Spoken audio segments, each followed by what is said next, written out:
The topic of today's sermon is slander. During the Buddha's time, when he first started teaching, he got really popular and many people converted from other religions to the Buddhist religion. So all the old teachers from the other religions started getting very upset because all their members started leaving. Many people became monks, many people started becoming Buddhists, and so they were really upset. So they had a big meeting and they decided that they had to do something to stop the Buddha from taking their religion. Well, they had a girl who was a pretty girl who was a very dedicated student. And they told her like, hey, you need to help us take down the Buddha. And they made a plan. And so every day in the morning, she would hide near the temple. And when everyone was going into the temple to give the bintabata, she would leave the temple. Every night, when everyone was leaving the temple after the sermons and the cleaning, she would walk into the temple. So everybody was looking at her and I was like, that's very weird. But they didn't say anything. After a couple months of this, they started saying, hey, why do you leave the temple in the morning and go in the temple at night? And she's like, none of your business, which made it even more suspicious. Well, this kept happening for a while. Then she started putting something in her stomach to make it look bigger and bigger. So now it looks like she's pregnant. And they started to ask her like, what's going on? What's going on? And then finally she says, you know what? I am the Buddha's lover.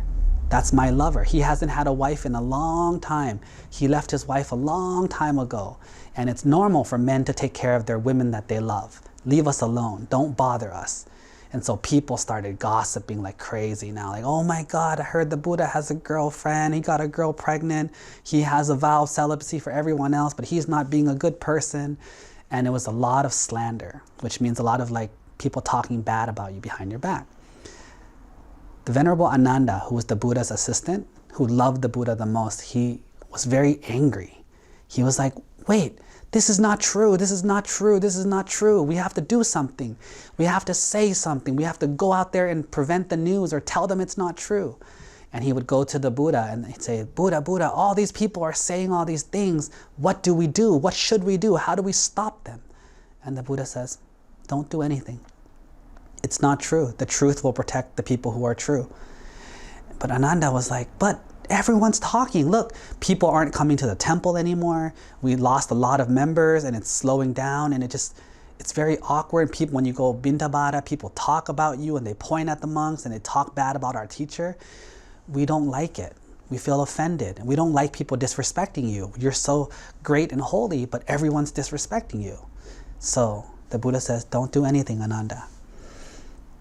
It will fix itself. And so they waited. And they waited. And then one day the Venerable Ananda couldn't take it anymore, so he left the city to go in the forest to calm down. And when he got to the forest, he saw two people talking. One person said, hey, did you hear about the Buddha? And then Ananda's like, oh no, here again. Even out here in the forest they're talking. He's like, yeah, I heard. Well, what do you think? One guy says, I don't believe rumors. I don't know. I wait to see evidence before I believe. The other guy's like, no, if everyone's saying it, it's probably true. The other guy's, no, I'll wait.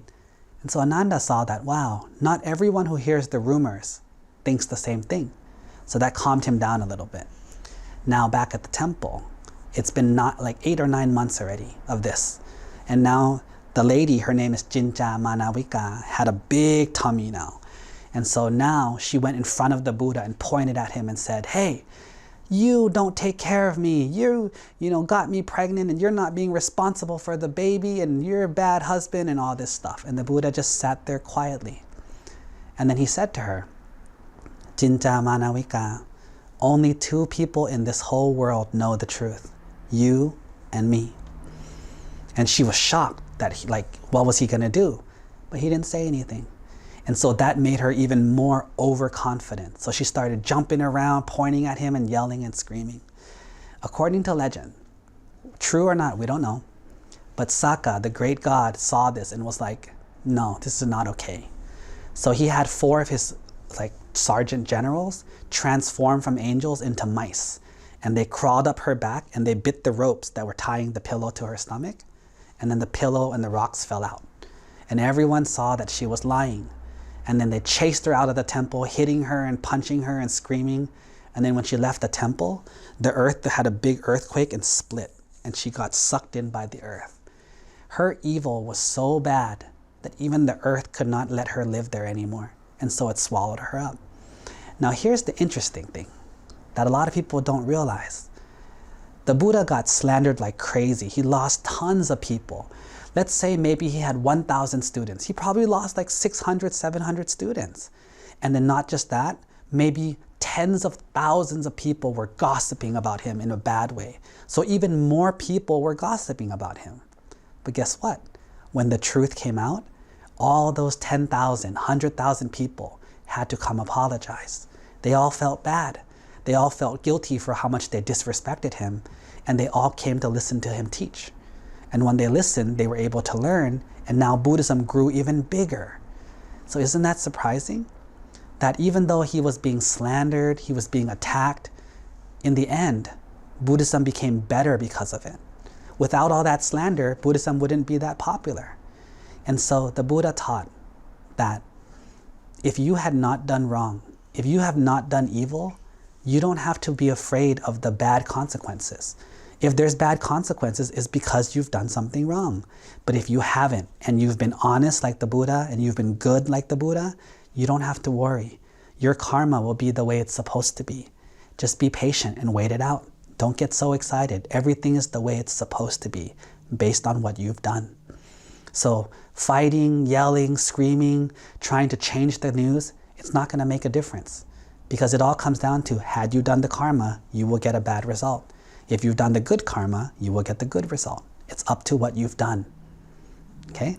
So this is a good reminder that we don't always have to fight. We don't always have to jump whenever someone says something bad. We can be confident in the truth that we've done.